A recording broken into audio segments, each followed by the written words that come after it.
Good morning, good afternoon, and good evening, depending on which time zone you are joining us from. I'm Halise Lieberman, and I'm the director of the Taube Center for the Renewal of Jewish Life in Poland Foundation here in Warsaw. And I'm very thrilled to welcome more than 400 of you from Poland, the United States, Israel, Canada, and from around the world to our second session in TJHT Talks. We are honored to welcome our guests, Deborah Lipstadt and Dr. Dariusz Stola. TJHT Talks is dedicated to bringing conversations about Polish Jewry and heritage, culture and politics, cooking and music to our shared global table. And when our world began to shelter in place, we sadly had to shelter, but not shelve, our Taube Jewish Heritage Tours to Poland program. So instead, we've invited our esteemed guests to help bring Poland to you through TJHT Talks, where we can bring timely Jewish subjects from the past and the present, including contemporary Jewish life, to all of you. We are delighted that you've chosen to spend this time with us. And I would like to take a moment as we all gather, make sure that you are comfortable, have your tea, coffee, or your preferred drink, that you can hear me.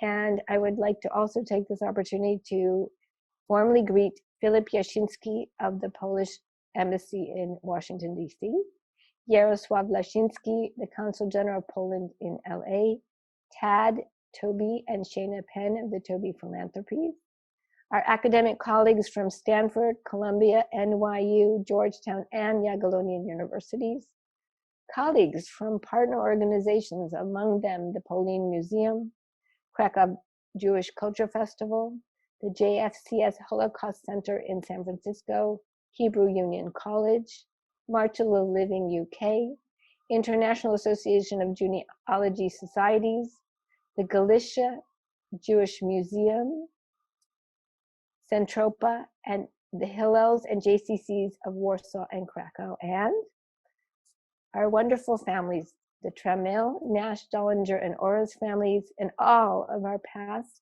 and future TJHT Tour participants. Just one word about logistics. Everyone is on mute, and our Q&A session will begin about 45 minutes into our program. I imagine there will be more questions than we have time, unfortunately, now for Dr. Lipstadt and Dr. Stola to answer, but we will be happy to share them with you, and we will share as many of your questions as we can during this session. And now, without further ado, welcome to our esteemed speakers. Dr. Deborah Lipstadt is a professor of modern Jewish history at Emory University in Atlanta, Georgia, a world-renowned scholar, best-selling author, most recently of Antisemitism Here and Now, and a TJHT scholar in residence, for which we are extremely proud. The Taube Center had the pleasure of first meeting you, Deborah, when we hosted the premiere of the film Denial, based on your court case with David Irving in the UK. Deborah, we're always delighted and honored to have you with us. Thank you. Dr. Stola is an eminent historian, scholar of 20th century Polish history, acclaimed author, and the former director of the POLIN Museum of the History of Polish Jews. We cooperate often and will continue to do so. And we are very, very pleased to have you with us as well. So without further ado, I turn over the program to Dr. Stola and look forward to being a participant as well as the officiant. Thank you very much, Halise. It's my true pleasure to be with you this evening, and I'm really glad that the Taube Center invited me to take part in this session. And I can guarantee to all this large audience, I'm really surprised that we have so many people listening to the talk this evening from so many countries, that Professor Lipstadt is one of the foremost experts globally on the Holocaust denial and modern anti-Semitism, which are the topics of our conversation, a top quality public historian with several honorable doctorates from several universities in the United States and in Israel.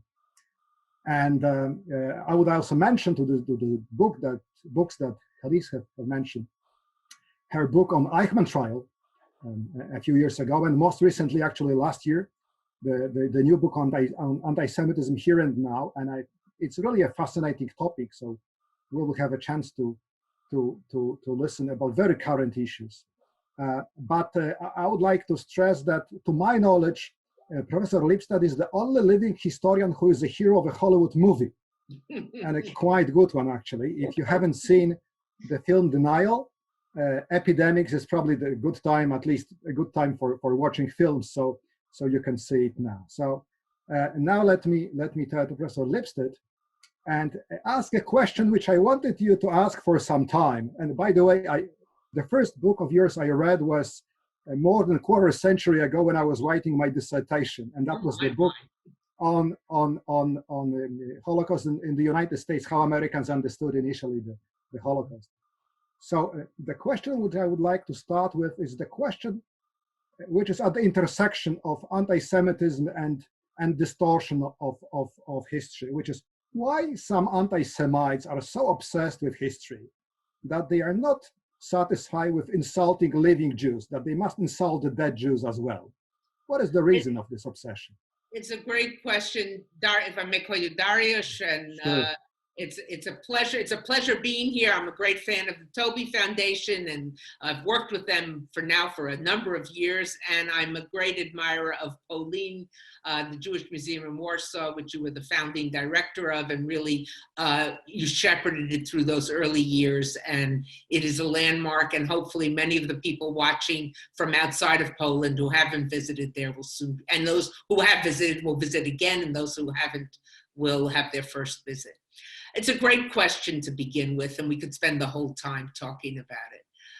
But I think there are a number of things that play into here. First of all, it's contextualizing anti-Semitism. Anti-Semitism, as the late Robert Wistridge called it, historian at the Hebrew University, is I forget, was it the longest hatred, or the oldest hatred? The longest hatred, I think it was. It goes back so far. It has roots. And it has roots that have, it has changed over the millennia, but certain things have remained the same. And one of the ways in which, not just Holocaust deniers, but let's talk anti-Semites in general, one of the arguments they want to make, or one of the things they want to accomplish, is by saying Jews are bad now, Jews were bad not so long ago, and Jews were bad a long time ago. Jews have been bad. They have an arc of evil, an arc of mendicity, an arc of nefariousness, whatever word you want to use, that it is in their genes, so to speak. Of course, they go beyond that because they also hate anybody who converts to Judaism, so genes don't matter, but if you're a Jew, this is something that is inherent in you. So I think that's one reason. They want to use history as a tool. They want to use history as a weapon, better than a tool, as a weapon.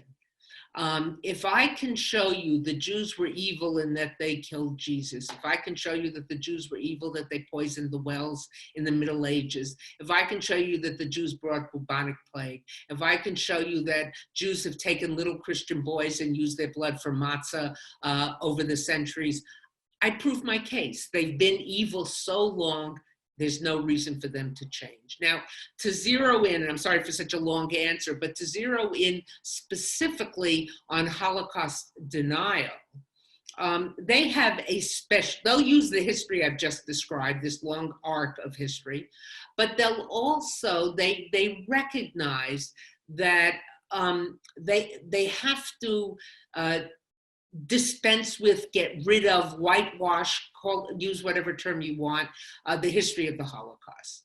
They have to whitewash what happened to the Jews. They have to obliterate it, because that would destroy their whole argument against Jews. So they've got to, they call themselves revisionists. I don't call them that. I call them deniers. And I think we should all use the term deniers because that's what they are. But what they want to say is we're just revising mistakes in history. But what they're doing is getting rid of what I like to call inconvenient history. The fact that the Nazis oppressed the Jews, killed the Jews, murdered the Jews is inconvenient, because then you're going to say, well, maybe they're not so evil, or maybe this hatred of them ends up in a terrible thing. Here we now have a visual, for those from the United States, certainly from Chicago, you'll recognize this. Jay Pritzker is the governor of Ohio, from a very prominent philanthropic family, the Pritzker family. Architectural students and lovers of architect know the Pritzker Prize. But here, Arbeit macht frei JB, that's a JB Pritzker, or Heil Pritzker. In other words, linking today with history. Here we have Eitz Chaim, a synagogue, also with the swastika, Satan. It's got all the things. Look, it's got the swastika, it's got Satan. It links them back to Jews have always been like this. And in the back, I don't know if it's on this one, one of these synagogues, it also said gas, they should have gassed them all. Now, of course, the person who was saying this is probably a denier, but, you know, consistency is not their strong point. Yaakov, you want to, the next visual, you want to bring that up, or, well, okay. You mentioned poisoning of well, which became very popular in the 14th century during the Black Death pandemics in Europe, which devastated Europe at that time. And by the way, it also made many Jews immigrate to the Polish kingdom, which was relatively safe at that time. And now we are in another pandemic, not as deadly as the Black Death. Do you see any similarities? Have you seen any conspiracy theories? Right here. Poisoning the well. The Jew, notice the nose. It looks like earrings. I don't know if that's a fancy earring, gold, whatever, but the Jew poisons the well. And look at the grin. The gleefulness with which this person is poisoning the well. That, again, this goes back to your first question, Dariusz. History. They're doing it now. But this is not, says the anti-Semite, this is not something new. Here, gas them all, that's exactly right. That's in that one that just flashed on for a minute. This one is from Huntsville, Alabama. It's pretty sad when you can identify graffiti, but I've gotten pretty good at where the graffiti is from. But that's another example, Dariusz, of why this reliance on history. Because if I were to say to you, the bicycle riders always become the joke. Jews in Germany apparently told one another, when a Nazi official comes and harangues, it's the fault of the Jews, and the bank's failures are the fault of the Jews, and unemployment is the fault of the Jews, and this is the fault of the Jews, and somebody yells out, and the bicycle riders, and the official turns to the person and says, why the bicycle riders? And the person says, why the Jews? In other words, it's all absurd. But if I were to come to you and say, this coronavirus is all the fault of the bicycle riders, or of the people who like to play tennis, you would say, Deborah, once the hospitals are a little less crowded, I'm taking you to the psychiatric department because you're crazy. But if I say this is the fault of the Jews, if I put up a cartoon with a Jew pouring poison into a well, if I do awful graffiti on a synagogue, if I say Arbeit macht frei, Governor Pritzker in Illinois, it links them back. It puts it in historical context. And they use history. History becomes their weapon for showing you that this is just how they have always been. When I made my research on the anti-Zionist campaign in communist Poland back in 1968, I was surprised how many old cliches of old right-wing anti-Semitism they were using. And my first idea was, they must be very lazy. They are just recycling old themes instead of inventing the new ones. But is it maybe rooting some new ideas, new accusations in something which is really has long roots going deep into European or Western culture? Yes, I think it definitely, it's lazy. It's absolutely lazy, but it's also very ingenious. Some of these people are incredibly stupid. But some of them are very crafty. They're very wily. And when I went to see that unbelievable exhibit on 1968 at POLIN, I think an exhibit that broke all records in Poland for the number of visitors. It was amazing. The exhibit was amazing. The response was amazing. I was struck also by this arc of history. Prejudice has many, when you use, let me go step back a minute. Anti-Semitism is a prejudice. Prejudge. Don't confuse me with the facts. I've made up my mind. But every prejudice has certain standard stereotypes associated with it. If I were to say to you that, and let's say in America, Jews are shiftless, they're lazy, they're in gangs, they're street thugs, it wouldn't work. Those are racist stereotypes associated with African Americans. Each group has particular stereotypes that are familiar, that send a message to people. Oh, I know what this is about. So here too, history is playing into it. You draw on a stereotype, something that, oh, Jews are behind the scenes. Someone will say to you, oh, this is all the Jews behind the scenes. They're manipulating this. Israel is manipulating this, as someone posted recently, because it's going to make a vaccine and it planned all this. Or Soros. Soros is from Hungary, originally from Hungary, now of course from the United States. George Soros is manipulating this. Once a manipulator, they've always been manipulators. That's the stereotype associated with it. It's a very good point, because there is also some ethnic prejudice against the Poles, but to my knowledge, no one has been accusing us of having a global conspiracy to control the world. No, that global conspiracy, that, by the way, is usually a prejudice. Most prejudices look at the other group as lesser than.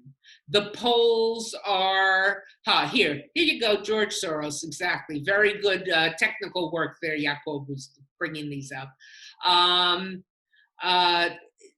Usually prejudices look at groups as lesser than. If they move into our neighborhood, a racist would say about an African American or a Latino in the United States, or a Black person in another country, if they move into our neighborhood, there goes the neighborhood. They will cause us great harm. They will bring us down. They will corrupt us.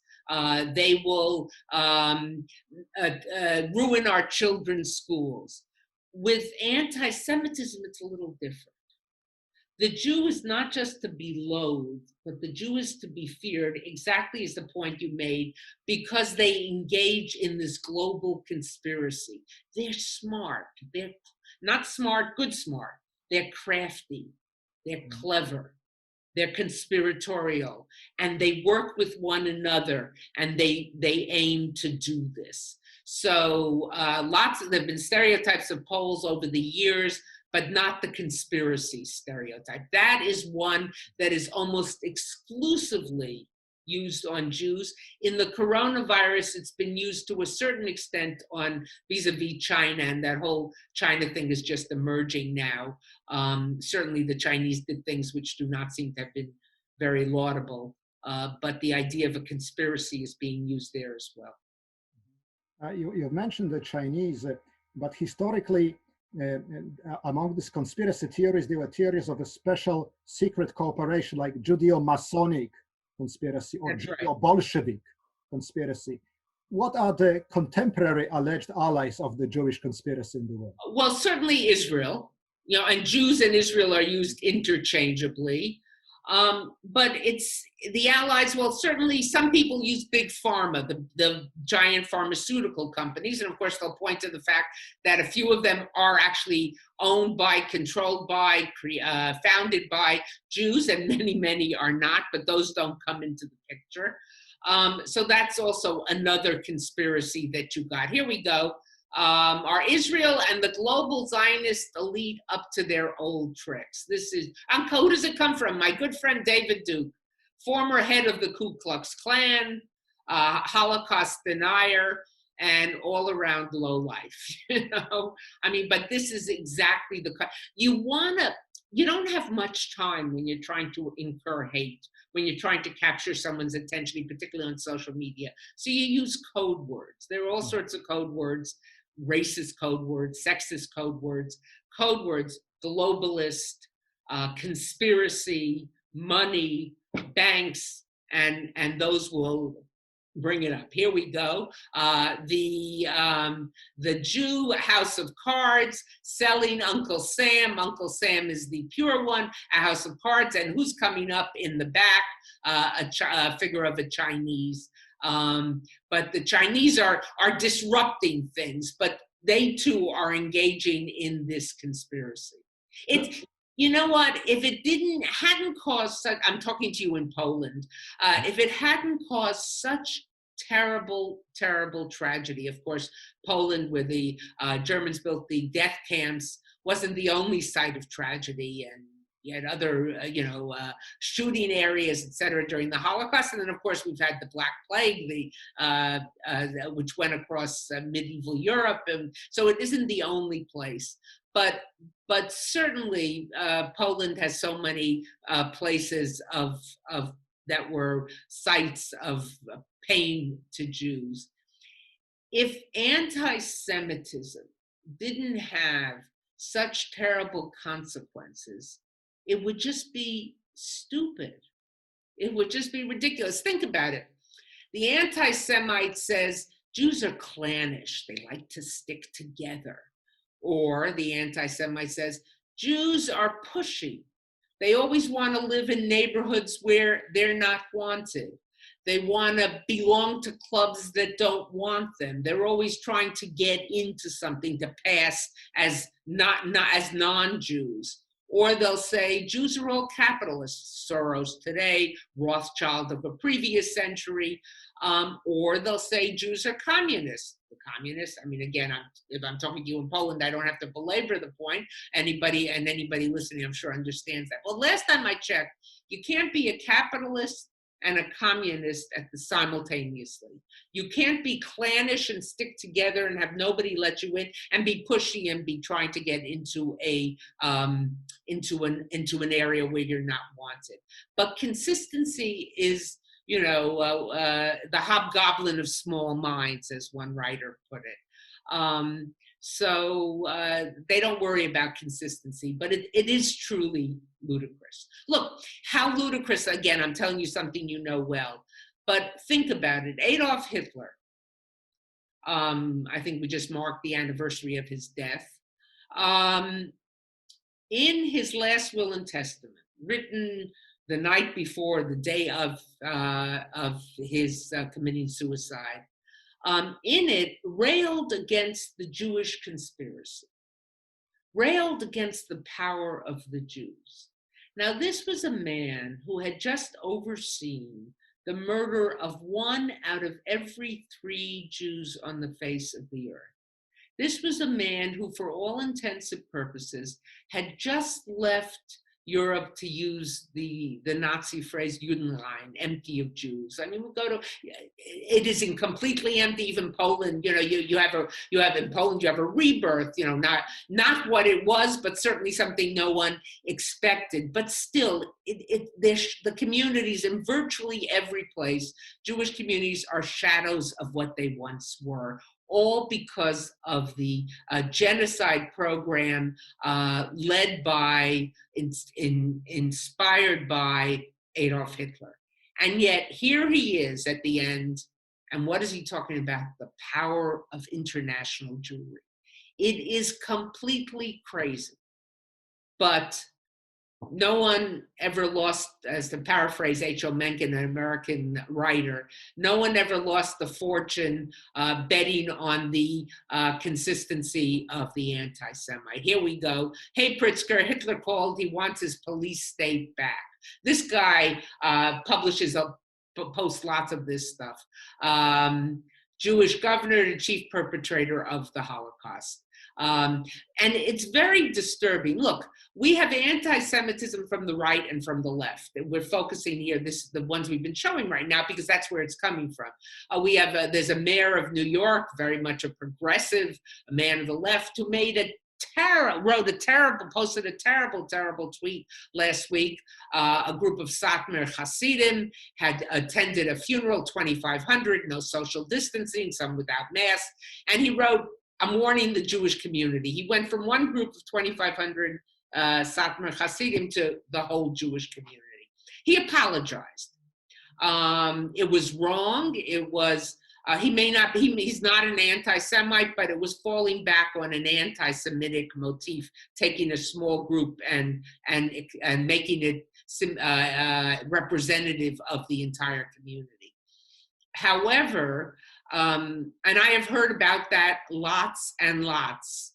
But what we're seeing here, this is the governor of Michigan, and again, use of Nazi imagery by people who are protesting what? They don't like her policies, but how can we show who was behind it? We're going to show that she's a Jew. She's not. Pritzker is, but she's not. And we're going to turn her into a Jewish caricature. And it doesn't matter whether she is, she isn't. That's totally immaterial. But let's use that kind of imagery. Speaking about the inconsistency of these images of the Jews, I think sometimes it's more than poor reasoning of the anti-Semites. Because if someone can be a plutocrat and a communist at the same time, a ruthless cosmopolitan and a Jewish nationalist, how repulsive is such a person and dangerous? That's a very good point. That's a very good point, that they manage to be all these things together. Somehow their wily ability to be all these things. That's an excellent point. Thank you. I'm not surprised to get such a good observation from you. By the way, I think we have the clip from the 1940 propaganda film made by Fritz Hippler under the direction of Goebbels. Let me set this up before we hit play. This was an anti-Semitic propaganda film. You've seen some of the clips in it if you've seen any film about the Holocaust. But here is a scene showing, just I think a minute, showing how Jews are not just evil financially, but they spread disease. Parallel to these Jewish wanderings throughout the world is the migration of a similarly restless animal, the rat. Rats have been parasites on mankind from the very beginning. Wherever rats turn up, they carry destruction to the land by destroying mankind's goods and nourishment and spreading diseases and plagues, such as cholera, dysentery, leprosy, and typhoid fever. They are cunning, cowardly, and cruel, and usually appear in massive hordes. They represent the elements of sneakiness and subterranean destruction among animals, just as the Jews do among mankind. There you go.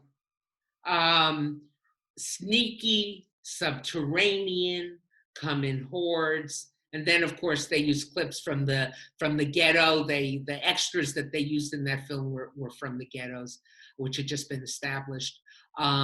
So not only is the Jew evil financially, doing financial danger, not only is the Jew evil politically, doing political danger, but the Jew is a threat to your physical well-being. So they've covered all the bases. Can I turn the tables for just a moment? You're sitting in Poland. What are you seeing in Poland? Tell us what you're seeing in Poland in the context of some of the things I've been saying. First, in the last few years, we have seen quite a deterioration of social attitudes towards various groups, and that started after the great refugee crisis which we had in Europe a few years ago. And not so much the anti-Jewish prejudice, which remains relatively stable, but what the sociologists call social distance. That means how people answer to the questions like, would you accept a Jew, a German, a Russian as a spouse of your child or as your neighbor? And here we can see many more people responding negatively to this question. And clearly, and this is interesting because it started, of course, with anti-Muslim, anti-Arab prejudice, because most of the refugees were coming from the Near East. But then it became very clear that xenophobia cannot be selective. If you hate one group, you most likely hate many other groups. Exactly right. And sometimes it's difficult for me, especially to explain to my Israeli friends that in Polish anti-Semites can hate Arabs as well, which in Israel it's usually when you hate the Jews, you don't hate the Arabs and the other way around. But it's very clear that people who are open for this strong negative emotions towards one ethnic groups are much more ready to hate also other groups. So which shows that anti-Semitism is not dangerous only for the Jews, it's dangerous for everyone. Exactly. I couldn't have said it better. That, you know, if you value democracy, you value freedom, anti-Semitism is a danger to freedom of everybody because it injects a distrust of government. Don't trust the banks, don't trust the courts, don't trust the newspapers, don't trust your leaders. Reveals anti-Semitism, Corona strike stoking anti-Semitism worldwide. They didn't need, I mean, we were seeing a great spike in anti-Semitism before this, but it's jumping on it and using it in a very forceful fashion. You know, it's striking what you said about the people saying, no, I don't want a Jew for a spouse for my child, because that had changed so much over the past couple of decades in many countries. And this is bringing back that kind of hatred. And another dynamic trend in terms of anti-Semitism is what we call the secondary anti-Semitism, the claim that Jews want other people to feel guilty about the past misdeeds towards the Jews, like collaboration with Nazi Germany, to extract profits today. That's and right. Actually, for the first time in history of democratic Poland, we have a party which, as its main electoral slogan, was the rejection of the property restitution or compensation to the families of the Polish Jews who perished in the Holocaust. So this is exactly, it's of course, it's not Holocaust denial. In Poland, denying Holocaust is difficult because it happened here.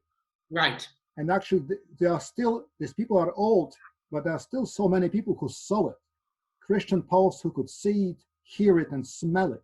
But this generation is passing away, unfortunately. I really don't know what will happen in the next decade when we no longer have the grandmas and grandpas who can tell something to the grandchildren. Right. I often say that those witnesses can have the power to speak in the first person singular. This is my story. I saw them being marched out. I saw my neighbor taken away, or I was marched out. I was taken away. It's a very different kind of thing. You know, you mentioned the notion of the Jew, the power of the Jew. And, you know, this fits right into Holocaust denial. Now, in terms of Holocaust denial, well, we have really two forms of Holocaust denial. I know you're well aware of this. What I call the hardcore Holocaust denial and softcore Holocaust denial. And in English, I don't know if there's a parallel term in Polish, hardcore and softcore are usually used for pornography. But and I chose those terms specifically because I think denying the Holocaust is the equivalent of pornographic history. But what the hardcore deniers, like the David Irvings or the David Duke, whose tweet we showed earlier, would say is that it never happened. You know, that there were no gas chambers, it's an impossibility. Of course, all ridiculous stuff, and the thousands of witnesses and documents all come to answer that. But let's say they convince someone, the hardcore denier convinced someone. The person who didn't know, let's say they were tabula rasa about the Holocaust, and they heard this and they say, oh, well, they made it up. The natural question they would ask is, why? What's in it for the Jew to make up such a terrible story? What benefit do they get? And the answer the hardcore denier would give is, what did the Jew get out of the Holocaust? And the two answers that are usually given, one is Israel, which is a much more complicated answer because they would have been a political entity in Israel without the Holocaust and lots of things like that, but that's the general perception.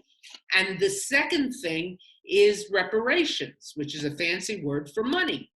So you've given a rationale for something that sounds completely stupid and absurd, Holocaust denial, but suddenly you've made it logical. Oh, well, the Jews always care about money. Oh, well, the Jews are always willing to screw another people, hurt another people for their own benefit. And then the person who's been convinced by the denier might say, but how were they able to plant all these documents? How were they able to get the Allies to hold war crimes trial in Nuremberg, and the denier answers, well, they're powerful. They were able to do that. Well, how were they able to get the Germans to say we did it if it never happened? Oh, they told the Germans, if you want to be re-invited back to the family of nations, you've got to admit to these things because the Jews are that powerful. Now, that's one kind of Holocaust denial with an answer that fits this anti-Semitic structure that we've been setting out for this conversation. The kind of denial you're talking about is not really softcore denial, it's distortion. We were victims too. Look, there were many polls. Again, I'm not bringing to you anything you don't know, but maybe a non-poll should say it. There were many Poles who rescued Jews. I think in Yad Vashem and the Avenue of the Righteous Nations of the World, where there are more Polish citizens mentioned than any other group. Of course, that's where most of the Jews were, but there are, I think, 6,700, maybe 7,000. But there are also Poles who collaborated, who told on Jews, who said there's a Jew hiding here, who, whatever it might be. We know that from the work of many fine academics. We know that from the documents. But what we're seeing is not in Poland, we see it in Hungary, we see it in many places. It's not denial of the facts, but rewriting the facts so that I am not, or my ancestors, the people who came before me are not complicit. And in some countries, of course, I think less so in Poland, but some of the former Eastern Bloc countries, communist Bloc countries, it's also because your current political leadership are the heirs from, the descendants of, I don't mean family descendants, but ideological descendants, political descendants of the people who were the collaborators with the Germans, who were official collaborators. So it gets very much wrapped into contemporary politics and the past. We see what's going on in Hungary. With Orban, Viktor Orban, head of the Hungarian government, trying to rewrite the history there. That the Hungary was invaded, in March of 1944, and then the Germans did this terrible thing. Well, Eichmann came to Hungary with a couple of hundred SS men, and the third week or so of March. And by the beginning of May, second week in May, they start the deportations. And over the course of 7 weeks, they deport, close to 500,000 Jews, of whom 425,000, the precise number, are murdered in Auschwitz. You don't do that with a couple of hundred SS officers. You do that with the assistance of Hungarian railways, which were still unlike in Poland, in Hungary, they were still in the control of the Hungarians. You do that with the assistance of Hungarian gendarmes. You do that Hungarian militia, Hungarian politicians, and yet that history, there's an attempt to rewrite. It's inconvenient history. So if it's inconvenient history, I'm either going to deny it as a David Duke or a David Irving would do, or I'm going to rewrite it as an Orban would do, or people in other places, including some in Poland. Mm-hmm. Oh, actually, a form next to the one which we have just mentioned is intimidating critical historians, preventing critical historians yes. from providing evidence of collaboration or betrayal. That's which right. we have seen in my country for some time. Right. And you can speak about that in the first person singular. I think there is a connection between what you said, this assumption that the Jews must make some profit out of the invented stories, and the vision of the Jews as the group who may threaten you with a disease. And in the case of the reparations or restitution or compensation for the property loss to the Holocaust victim, is that your family may be paying to the Jews for the property destroyed by the Nazis. That's So right. here is a connection between the Jewish conspiracy to put the blame not only on the Germans, but also on Poles, Ukrainians, Slovaks, and others, and the threat to you, to your family, to your children this way. And this makes the story quite powerful to many people. That's right. It's a very good connection. The Germans destroyed, and I've got to pay the Jews. Well, I'm always paying the Jews. You know, anybody who has visited Poland, that I know Polish academics, and some of whom are on this, watching this, have looked at this, and not just Polish academics, but foreign academics who study Poland. All the little statues in the market. You know, I have one at home in Atlanta. I'm speaking you from Washington that someone gave me, of the Jew counting the money. And at the Krakow Festival, you know, at the booth, I think it's the alternative festival, whatever, they put up the booth of, you know, a Jew get some good luck from the Jew. So it's good luck, but it's also avarice and miser, and if it has to do with money, the Jew is useful till he's not. You know, the person who says, I'm in trouble with the law, I need a really good lawyer, I'm going to get myself a Jewish lawyer because they're really good. Gets himself a Jewish lawyer, and then the Jewish lawyer loses the case because the guy is guilty of sin. The evidence is overwhelming. There's no way of getting him off. So then what was the smart lawyer becomes that crafty Jew. Instead of saying, I'm in trouble with the law, I'm going to get myself a smart lawyer, I don't care what ethnicity he is, but the minute you put in that group thing, then even though you're saying, but I want him. You know, the Philo-Semite, and I'll end with this because I think we're about to go to questions. The Philo-Semite, the person who loves the Jew, is an anti-Semite who loves the Jews. You know, it's just a flip side. Let me raise one more topic, which I think we need to touch upon, which is the role of the social media in this story. Because I see the expansion of very assertive forms of prejudice, which use exactly Facebook, YouTube, to spread, especially to the younger generation. That's right. And the people in groups who use that unfortunately, they're quite effective. Could you please comment about the social media? You know, the social media, when I started to work on Holocaust and all, to study Holocaust and all in the late 80s, I thought I would spend 2 years studying it and that would be the end of it because it was such a ridiculous topic. Who knew it would shape my life? But that's for another conversation. If you wanted to get material denying the Holocaust in certain countries, certainly certain European countries, you had to get it sent to you to a post office box in a plain envelope, no return address. Now, if I want to do this stuff, we've seen examples all through, here we go, all over again. All you have to do is put it up on Facebook. All you have to do is tweet about it. And of course, anti-Semites, by and large, are cowards. And the people who are the trolls, or not just anti-Semitic trolls, on these social media are cowards. I can be so brave sitting in my, you know, in my room in my pajamas in the middle of the night saying these terrible things.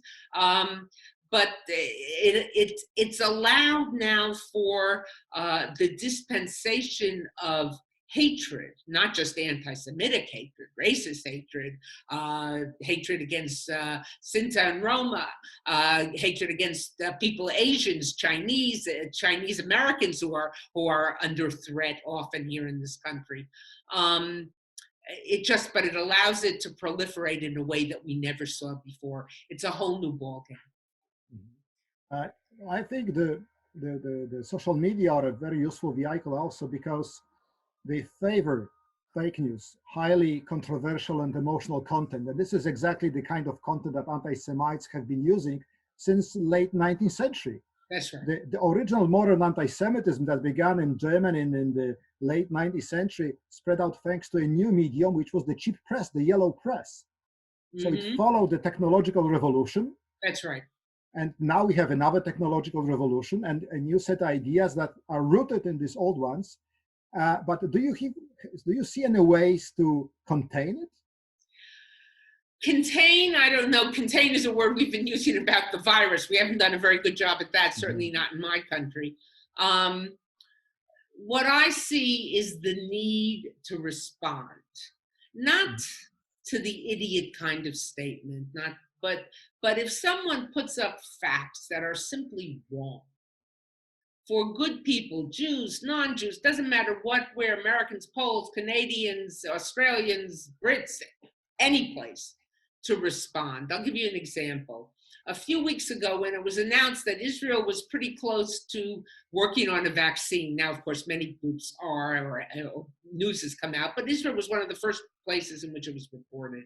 A prominent actor in, I think, England, but I'm not sure, I don't remember where she was, tweeted, Israel, vaccine, did they have advanced knowledge? Now, I saw that, someone sent me a photo shoot of it, a screenshot of it.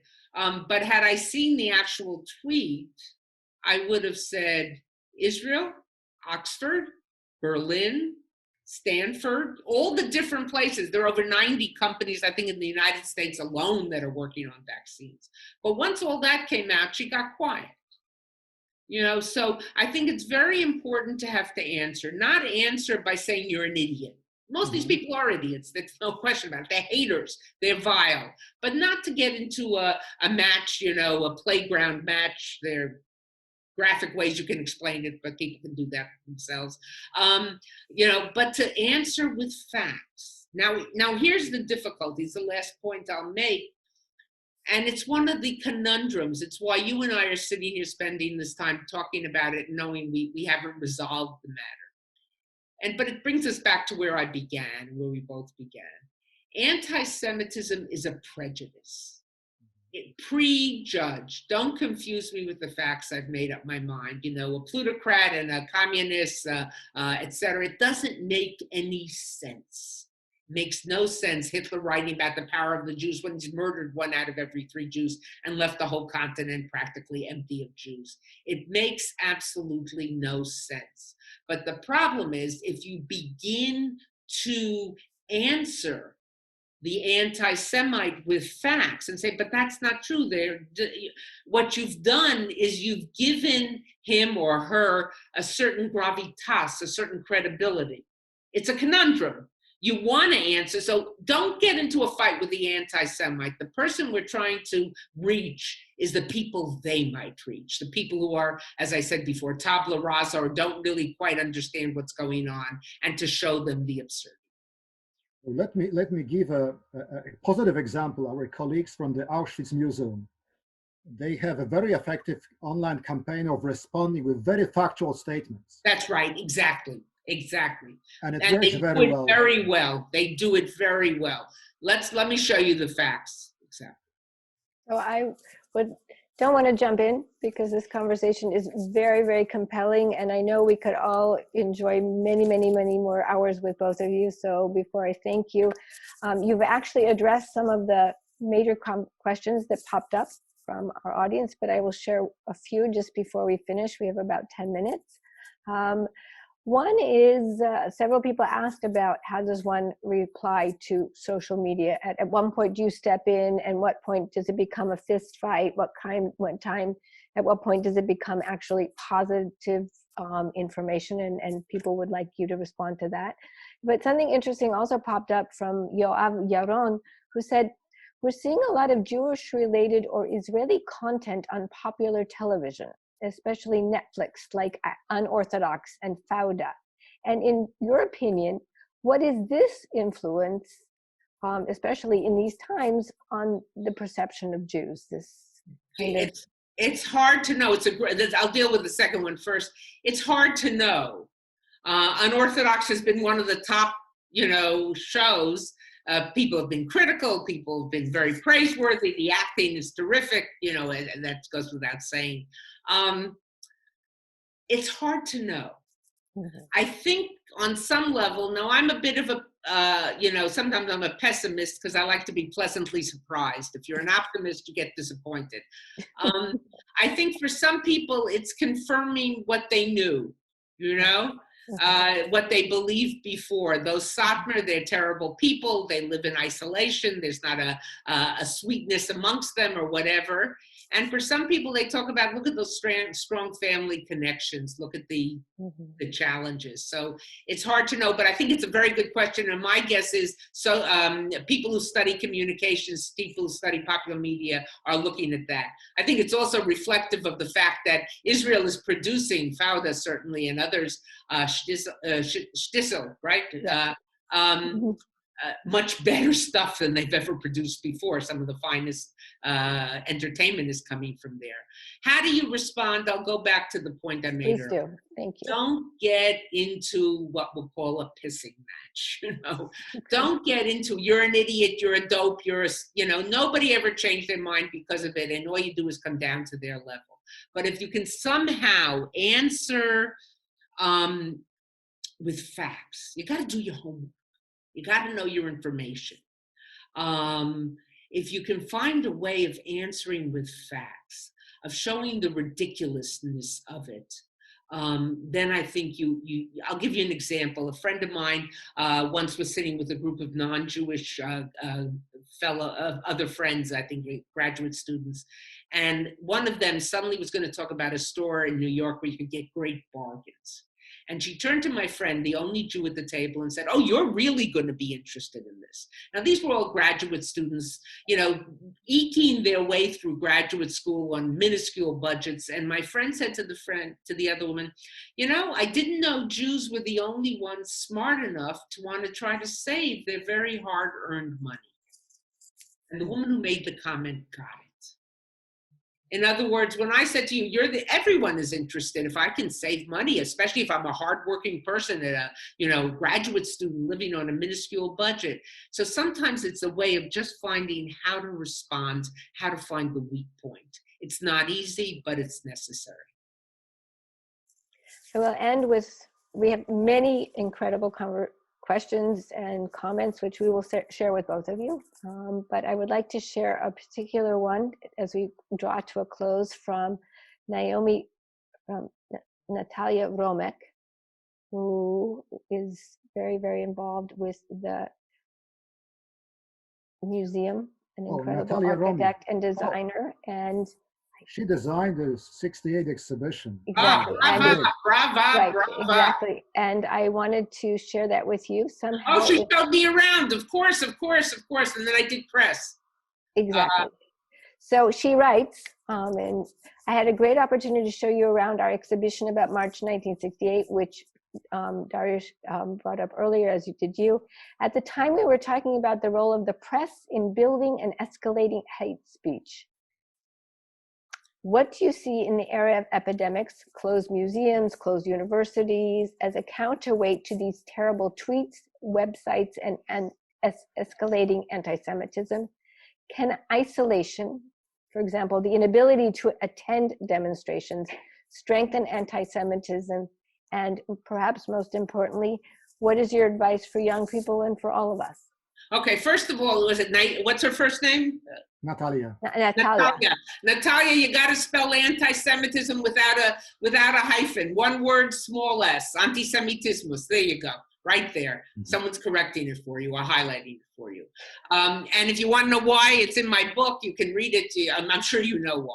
And thank you for that terrific tour, and that even better, that important exhibit, which people can get a wonderful catalog. I hope it's still in print to learn about. I think on some level, the press spreads the stuff and can counter the hatred.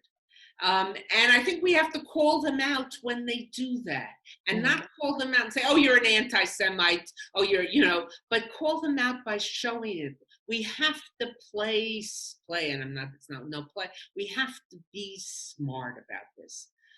This is, and I see we have a couple of hundred people listening to this, and maybe more than people on one screen, so this is a fight. This is a battle. And it's not just a battle on behalf of Jews. It's a battle, as Dariusz was saying before, on behalf of, when you start with one minority, one stereotyping of one group, it's all groups. It's a battle on behalf of democracy. It's a battle on behalf of democratic institutions. We have to do this smartly. We have to fight smart. We have to educate ourselves, and we have to know that the others, they may say, "Oh, I was just joking. I didn't mean it."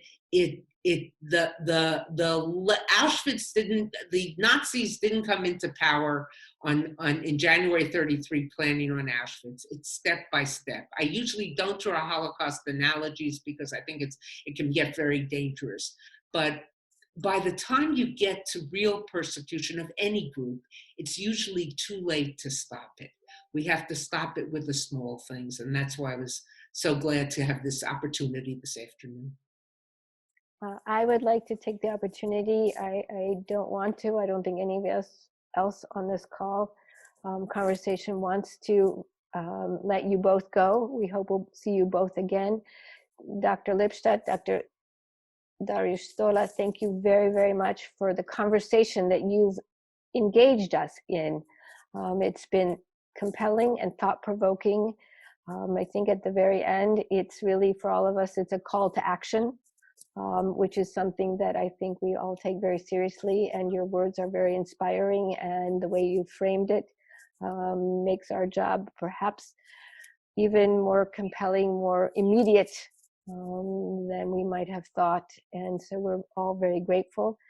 The Taube Center team and I want to thank all of you who've joined us, who've joined Deborah and Dariusz, both near and far. And we hope that we will see you at TJHT Talks #3. This is an ongoing series, which we hope you will enjoy as you meet some of the most extraordinary people that we have the opportunity to work with and to learn from, and to serve as our guides and our teachers and our inspiration. So if you haven't signed up for our newsletter, please do. Please visit our website. And to all of you, a good day, a good evening, dobranoc here from Poland. And once again, Deborah and Dariusz, from all of our hearts, thank you very, very much for joining us. Thank you. And Thank you. Thank you, Dariusz. Bye-bye. Thank you. Good night.